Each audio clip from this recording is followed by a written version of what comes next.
Salut, tu as un nouveau thème pour nous aujourd'hui? Oui, j'ai un nouveau thème. Mais avant de commencer, je souhaiterais lire un petit passage dans la Bible qui va bien illustrer mon thème. Il est dit, donnez et il vous sera donné, car de la mesure dont vous mesurez, on vous mesurera réciproquement. Ce n'est pas une prédication que je souhaiterais faire, mais le thème que je vais aborder aujourd'hui cadre bien avec ce petit passage que je viens de lire. Je veux parler de la force de la réciprocité ou comment la générosité peut être bénéfique. Mesdames, restez jusqu'à la fin de cette vidéo pour comprendre pourquoi il n'est pas toujours bon d'accepter une invitation, soit à manger, mais ça sera juste après le générique.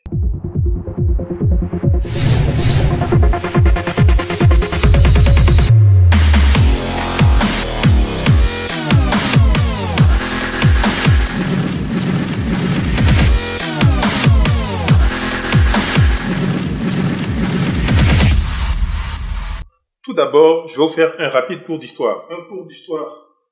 Je pense qu'on a vraiment le temps pour ça. Ne t'inquiète pas, ça sera très rapide. Les plus âgés se souviennent des images de la famine qui a frappé l'Éthiopie et qui a fait le tour du monde. On était en 1985, si j'ai bonne mémoire. Je ne vais pas rentrer dans trop de détails. Mais tout a commencé par une insurrection en Éthiopie. Et comme on dit, les emmerdes volent en escadrille. Les très faibles pluies pendant la même période ont entraîné une sécheresse qui a frappé aussi bien le nord que le sud du pays. Et tout cela a entraîné une famine qui a fait près de 400 000 morts.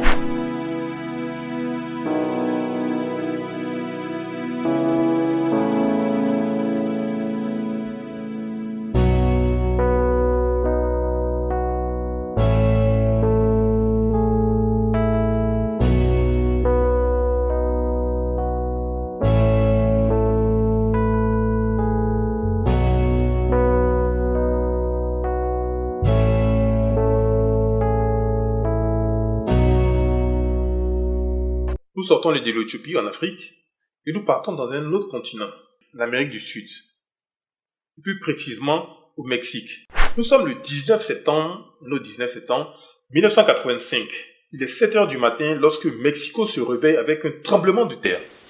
Le bilan officiel fait état de 10 000 morts, 50 000 blessés et près de 30 000 logements qui sont totalement détruits.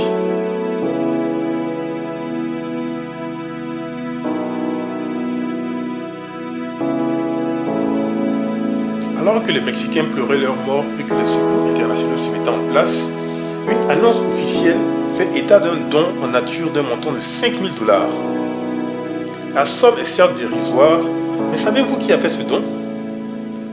C'est l'Éthiopie qui remettait ce don au Mexique par le truchement de la Croix-Rouge éthiopienne. Et plus précisément le 21 septembre 1985, soit 2 jours après le tremblement de terre. Quelles raisons pourraient justifier le fait que des Mexicains donnent à un pays qui est beaucoup moins sinistré qu'eux? Ta question est très pertinente.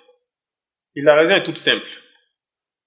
En octobre 1935, sur de fallacieux prétextes, l'Italie décide d'envahir l'Éthiopie, qui jusqu'à ce jour était le seul pays africain à n'avoir pas été colonisé. Une première tentative d'invasion s'était soldée par un échec. Bien que membre de la SDN, Société des Nations, celle-ci a été inefficace et finalement, l'Italie a occupé l'Éthiopie. Seuls 7 pays ont refusé de reconnaître et d'accepter l'invasion de l'Italie. Ce sont la Chine, la Nouvelle-Zélande, l'ex-URSS, les États-Unis, l'Espagne, Haïti et enfin le Mexique. Vous avez compris. Et c'est finalement au lendemain de la Seconde Guerre mondiale que l'Italie, ayant été défaite, a pu libérer l'Éthiopie après une invasion qui a duré 5 ans. Et c'est donc pour dire merci à ce pays qu'il a soutenu que l'Éthiopie a fait un don de 5 000 $ au Mexique 50 ans plus tard. Et c'est ce qu'on appelle le principe de réciprocité. Et ce principe est très souvent utilisé par nos amis du marketing. Et c'est là où je voulais en venir. Si vous allez par exemple au supermarché et qu'une hôtesse vous fait déguster soit du bon vin, soit du fromage ou toute autre chose, ce qu'on appelle des cadeaux trafic dans le jargon, et que vous n'avez pas particulièrement envie d'acheter du vin, ce principe voudrait que vous lui preniez une bouteille en retour. Donc ne vous étonnez pas si vous ressortez du supermarché soit avec une bouteille de vin, soit avec un carton sous les bras. Et un autre exemple, si vous recevez un porte-clés ou un stylo ou un t-shirt ou une carte de vœux d'une association caritative, ne soyez pas étonné que vous vous sentiez obligé de lui faire un petit don en retour.